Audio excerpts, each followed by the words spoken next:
Global ટીવીનો report 2020 પ્રમાણે એવું કહેવામાં આવે છે કે આશરે 26 લાખથી વધુ ટીબીના નવા દર્દીઓ પેદા થાય છે, જેમાં 4 લાખથી વધુ લોકો દર વર્ષે ટીબીના કારણે મૃત્યુ પામે છે, જેમાં આશરે 71,000 જેટલા દર્દીઓ HIV થી કોઇન્ફેક્ટેડ દર્દીઓ હોય છે, જેમાં લગભગ 9,500 જેટલા દર્દીઓ મૃત્યુ પામે છે. અને ભારતમાં દર વર્ષે આશરે 1.5 લાખ જેટલા દર્દીઓ MDR ટીબીથી ડાયગ્નોઝ થાય છે. MDR ટીબી એટલે એવો ટીબી કે જેમાં શરૂઆતમાં ટીબી ડાયગ્નોઝ થયો છે, એ દરમિયાન તમે ટ્રીટમેન્ટ ચાલુ કરી છે અને due to some side effects of that medicines તમે એ ટ્રીટમેન્ટ અધવચ્ચે મૂકી દીધી છે અને તમને ફરીથી આના સિમ્ટમ્સ વધી ગયા છે, તો તમારે નવી ટ્રીટમેન્ટ ચાલુ કરવી છે. તો હવે જૂની છે તમે ટ્રીટમેન્ટ બંધ કરી દીધી છે, કન્ટિન્યુ નથી કરી, એ મેડિસિન્સનો તમને રેઝિસ્ટન્સ.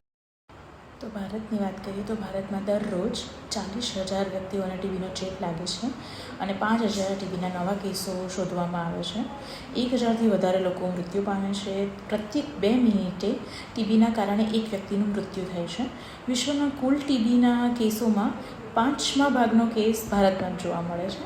અન્ય રોગોના કારણે થતા મૃત્યુના કારણે ટીબીના રોગોના કારણે થતો મૃત્યુદર ઘણો વધારે છે.